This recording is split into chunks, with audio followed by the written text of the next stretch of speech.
Loads to talk about on the show, and I'm delighted to say joining me for the whole show is Philip Ingram, MBE, former Senior Military Intelligence Officer. Good morning to you. Good morning to you. Thank you very much for joining us. I must say, actually, something coming up in a couple of hours' time. We're going to have the authors of a brilliant new book. It's out this week called Pornography. Joe Bartosh and Rob Jessel are the authors. They're going to be live in the studio, and I've talked about this book a few times since I was given a preview copy of it a few months ago to give a preview blurb about it. And I have to say, I was... the pit in my stomach, the absolute horror in my stomach as I read just even the first chapter of this book was extraordinary about what porn and the sort of porn that, frankly, our young people are seeing these days routinely is doing to their minds, to attitudes, to safety to women and girls, the damage it's doing to men and boys as well. I have to say it was mind-blowing. This is a book that is absolutely based on the data, on the facts, about what it's really doing. You really, really do not want to miss this interview, and I cannot recommend this book enough as an eye-opener to those of us, particularly us parents, about what the hell youngsters are seeing and what is affecting their brains right now. So that's coming up later in the show. Just want to flag that to you. Say, Philip Ingram, I mean, where do we start today? Well, you just link me to porn, so... well, I think in every lady's mind, we're all thinking that, are we not, ladies, when Philip is around? Come on. I don't know if that's a compliment or not, to be honed with you, Philip. I'll take it. You'll take it. I'm sure that was an HR. I don't know. But anyway, I mean it lovingly. Among the reasons why Rachel Reeves should resign today, we're told, is that if she does actually breach her manifesto pledge, Prime Minister's and hers, on not raising income tax, national insurance or VAT. They did raise national insurance for employers. They think they can on a technicality, got away with it. No one thinks they have. But we're now talking about the possibility, whether there's just a flag being raised of a 2p rise in income tax at the budget. This is huge. I mean, this is huge. This is going to have such an impact on people. But also over her breach of housing law. Yes. Well, OK, before we go to income tax, should we talk about the housing law issue? Because that's the story that's broken this morning in the Mail. She broke housing law, unlawfully renting out her family home in Southwark without a licence after entering Downing Street. She says, look, I didn't know I had to get a licence. Well, there are lots of things you might not know. But yes, but licences came in Southwark in 2016. They were upgraded on the 1st of March 2022. So as someone who was living in the area, the local council will have informed everyone. But they were upgraded again in November 2023. Now, you think she might... She actually campaigned. Now, Southwark is not where her constituency is. Her constituency is up in Leeds. And she actually campaigned in 22-23 to bring in exactly the same licensing laws into Leeds. And it's not for the whole, let's say in Southwark where she lives, which is, in fact, we're in the borough of Southwark right now, just on the south of the Thames. It's not for all areas. It's different wards. It's like, for instance, I live in a conservation area, right? So there are stricter planning rules for us and things like that. And lots of people, we have a lot of flats that are rented out in our building. And so, we don't allow under the leases, for instance, Airbnb rentals. You have to have a minimum 6 months lease, things like that. So there are lots of different rules. But the fascinating thing, and you're the one who brought this to my attention, so I've got to give Philip credit on this, little bit of furtive secret squirreling. A tweet, now not by Rachel Reeves personally, but a Rachel Reeves account, which is her account as the member of Parliament, effectively for Leeds. Back in, a long time ago, 20th of October this year. So genuinely, just 10 days ago, she actually tweeted, account in her name, on her behalf, I welcome Leeds City Council's decision to expand their selective landlord licensing policy to include the Armley area. While many private landlords operate in the right way, we know that lots of private tenants in Armley face problems with poorly maintained housing. This scheme means private landlords in the area will be required by law to obtain a licence for any residential property they are seeking to let and must meet certain standards to ensure the property is safe and in a decent state of repair. Everyone deserves a safe and secure home. I look forward to continue to work with the local community to improve conditions for renters. So certainly her staff were aware that there was such selective licensing, but she didn't know in Southwark. Now, her defence is, I didn't know, I've rectified it now, I put the house on the market, let's face it, she just started a rather busy job. I think her argument is, 4-bedroom detached house, £3,200 a month, she's been getting rent since September, that she handed it over basically to a lettings agency and no one had ever mentioned to her that there was this licensing requirement. But I'm sorry, it's her property. Surely she would have asked the letting agency to make sure that they understood if there was licensing requirements. Being a government minister, she should know. And she turns around and says, "We were not aware," in her letter to Keir Starmer. Well, I wasn't aware it was a 20-mile-per-hour speed limit, my lord. Well, exactly. And ignorance of the law is no defence, and it's a criminal offence as well. Yeah, isn't the issue here though? Really, my God, I don't want to find myself defending Rachel Sodding Reeves. Good grief!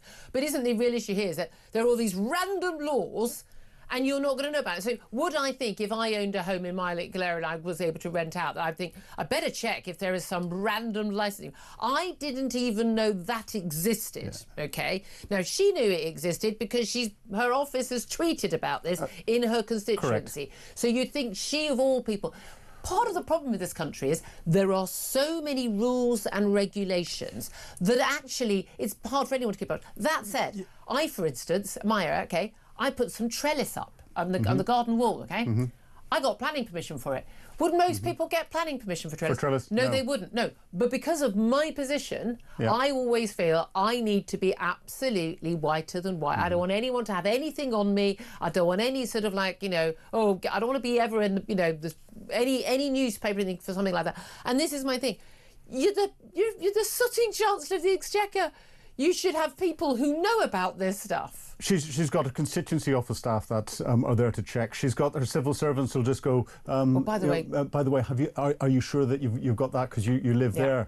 She's got herself who campaigned for it. That's in there, and of course she's got a reputation for getting everything that she's ever written completely accurate, and therefore she has trouble with detail. Yes. Let's go with that. Am I going to mention 2 letters? CV? Oh no. Exactly.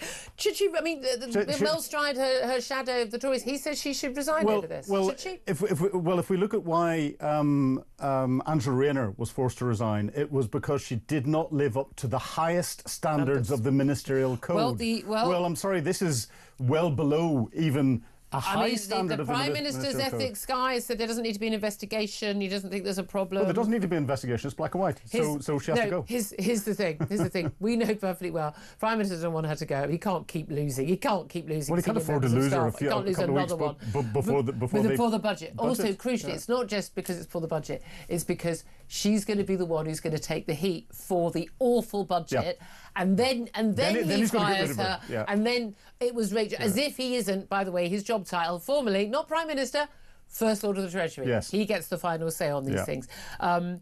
I mean, she's again. This is just you're just not very good at keeping up on your stuff, and you don't have a staff who make sure you do. I mean, I would have thought in her position, you've got people who go, let's just double check on this. But would I think to check up on this? No, I'm guessing there are loads of people. There are loads and loads of regulations. So I live in a house. We now, because of what's gone in Grenfell and slum landlords, we have to have a house of multiple occupancy licence, which. I mean, again, only if you look this up. No one comes and tells you. You have to look it up to see what the legals are. Otherwise, your building insurance isn't valid. And because, if it's more than half the people in the building rent out, you do have to have it. If it's less than half, they don't. I mean, I don't know what difference that. We're quite happy for people to have slum life if they're a minority of people who are renting. The laws around this are very complicated. They're full of red tape. A lot of them are completely pointless. They're overkill. Oh, God, I hate this. I don't think it's a resigning matter. I just don't. Well, yeah, that's from your position where you're not responsible for the finances of the country. You're not responsible. Thank God, everybody. You're not responsible for a lot of these little laws and legislation and influencing them at one of the highest levels in government. And I'm afraid she is. And therefore, when it comes to comparing it against the standards of the Ministerial Code, she's well below that high standard. And she's the Chancellor of the Exchequer. She's effectively number two. She's effectively number two. I've got more of an issue over the income tax rise, I've got to be honest with you. Now, again, is this just... I mean, a lot of the stories we're getting about the mansion tax, income tax, a lot of these stories, they're flown as kites. It's called kite flying by the Treasury. They want to test the waters. They will know already what they're doing. They have to send, I think is it a week's time they have to send the documents to the Office for Budget Responsibility for them to have time to analyse the numbers before they have to actually physically print the budget. We might look at it online or hear it from the Chancellor on air, but there is actually a physical, big, bulky document with a lot of appendices afterwards, which is where all the real stories are. But if the main message that has been going out, before the election and since the election is that all these little rinky-dink changes to taxes, or getting rid of winter fuel allowance for elderly people, then backtracking on it, all welfare reforms, 5 billion or whatever, it doesn't touch the sides of what is needed. And actually what is needed, if you really need to repair the public finances, is a widespread tax rise. 2p rise in income tax. I'm fascinated, it only raises about sort of 6 billion quid if it's on the basic rate, but should she have to resign?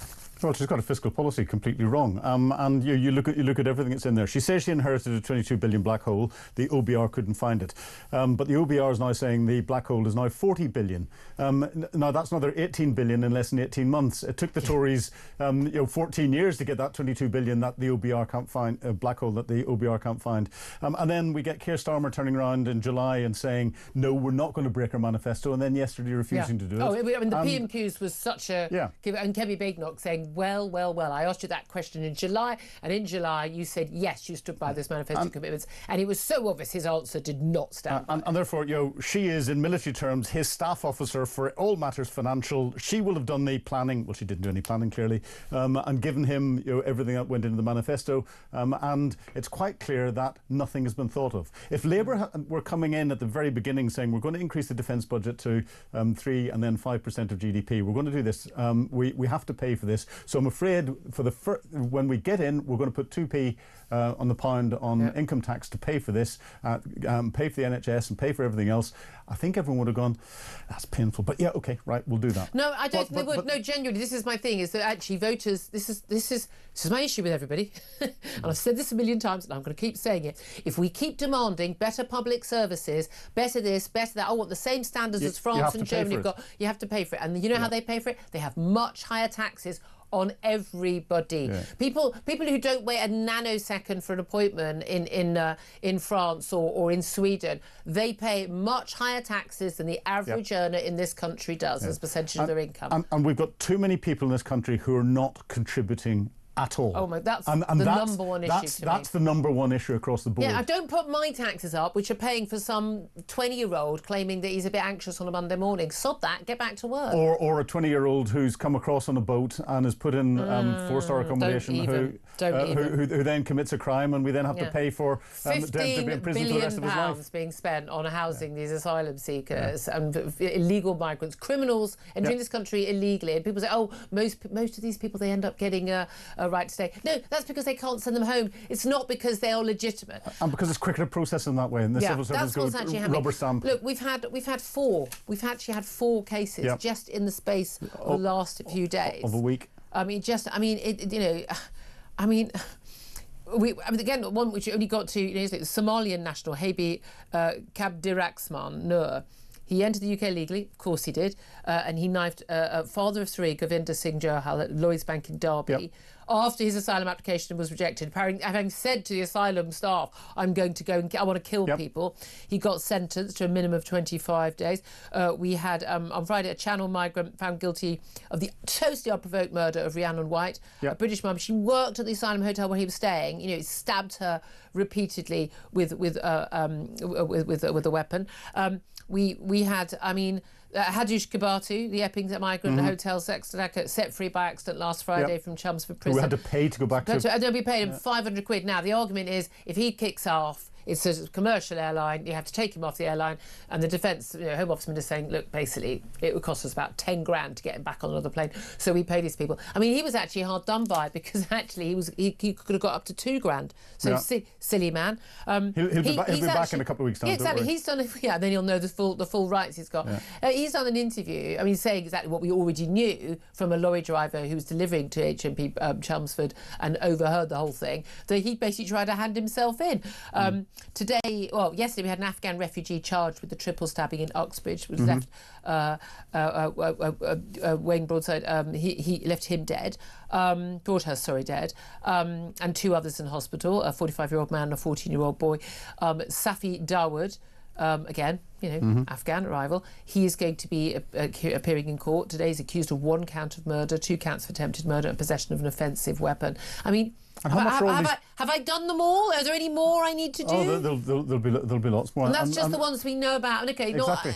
But this is the thing; it's off the scale. And we've also found out that the migrant who, the 1 in 1 out and then came back in again, migrant, he's still here. in the UK. And we also know that some of the other migrants who've been sent to France are now trying to return here because France basically won't house them. They're not getting the same deal as they got here, which is why they've come here in the first place. This is totally out of control, and there is really no evidence whatsoever that the government is remotely on top of this.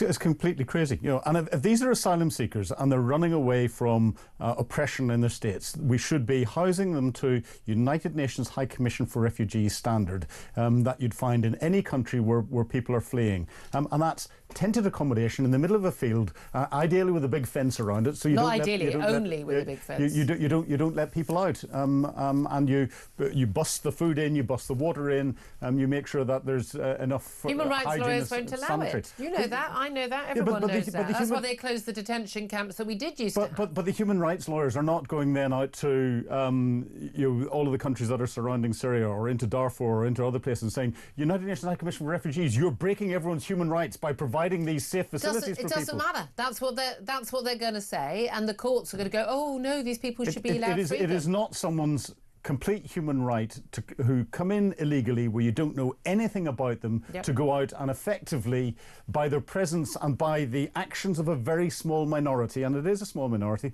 but the actions of that very small minority mean that communities are terrorised by seeing groups of young men wandering around going, is something going to happen? We don't know what the numbers are. That's the reality. We don't know what the numbers are. Of course, do I think that every single person who's entered the country, they've already committed a crime by entering the country illegally. Yes. They've already committed, they usually committed God knows how many crimes just getting across to France, and then living. I mean, living the way that. Now, a lot of these people may just be economic migrants who want a better life. Well, that's fine, but it's still not my sodding problem. But that's not my problem. And they've come here. But what is? This is my question. What is the rate of criminality of sex abusers, rapists, mad people who are going to go on a rampage? Apparently random attack stabbing people. What is the rate of that level of criminality that the government deems acceptable? Because I think it's a bit different from the level we deem acceptable. Because for me, the answer is zero. Yep. Yeah. Well, it's zero. The government does know, and it'll not define it, and they're probably not gathering statistics to see and look at people coming through. And we'll have to remember that these people have come across from their countries through Europe and all the rest of it, under the umbrella of organised criminal gangs. Yeah. The only way young men are going to get enough money, and they're paying thousands of euros to come across, the only way young men from countries where, if you've got 5,000 euros, that will make you rich for life. So, but often the whole family club together, but basically a lot of these... Yeah, but they're in hock to organised crime. Organised crime at the centre of all of it, and therefore these individuals are being groomed as criminals the whole way through their path, and we're letting them in. Yeah, if they're not starting off as criminals, then no, it's just absolutely no-brainer. I mean, if you're always welcome to call in on any topic you want to call in. You're welcome to call in on that as well, 03444 1000. Just want to get to one other story. It's kind of related to this because we found out about a number of students coming from Gaza, and already we've got, I think, 70-odd who've arrived on these scholarships to study at universities in London, where, of course, we in no way, by the way, have an anti-Semitism problem. I mean, absolutely not. Everything's absolutely fine. But now we've been told, in reverse of the original policy, that they would evacuate the students themselves, but actually on a case-by-case basis, they're going to be allowed to bring their partners and their children. Ugh. If anyone thinks that any of these people are ever going home, they are living in cloud cuckoo land. And I'm going to tell you right now, for certain, I don't know what number of people from coming on this scholarship are going to turn out to be a criminal problem, but I'm telling you at least one of them, despite all this vetting, is going to turn out to be a problem in whatever way, whether criminal or otherwise. One of them is going to turn out to be a big problem for this country. And the family members as well. And the family members as well. But yeah, absolutely. Isn't it wonderful letting people in? I mean, you'd have thought, given that they were dealing with genocide and famine, or so we're told, that applying to do a bit of studying in a university in London was probably the least of their worries. But apparently not. And by doing this, of course, this is going to set a precedence where then everyone else who gets their family refused is going to take the government to court, and we're going to have to pay for all of that. You couldn't make up the disasters that are being created by the government in doing things like this. Let the students in.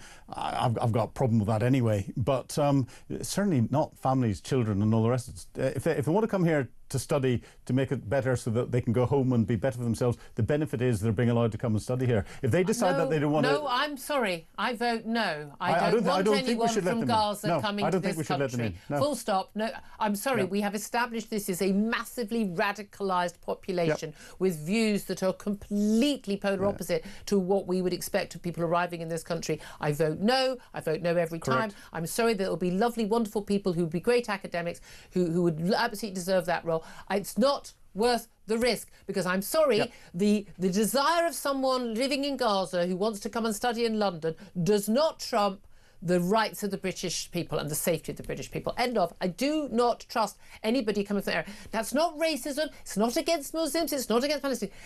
Gaza is a radicalised population, and I think it would be insane of us to accept people from that country. That part of the land. In every bit of government policy, the rights of the people in this country, of British people, of British passport holders, are secondary to everyone else's rights. And that's just fact at the minute. Get in touch. Love to hear your thoughts on all of those stories. 03444 499 1000. You've heard what Philip and I have to say. Also, your thoughts on Rachel Reeves. Should she have to go? Should she have to resign? Whether over breaking manifesto pledges in the budget, as we are expecting. 2p rise in income tax on the cards, we are told. Or are they just flying a kite on that? Or over breaking housing law by unlawfully letting out her family home without a licence when she entered Downing Street. I'd love to hear your thoughts on that as well. Give us a call, 03444 499 1000. This is Talk.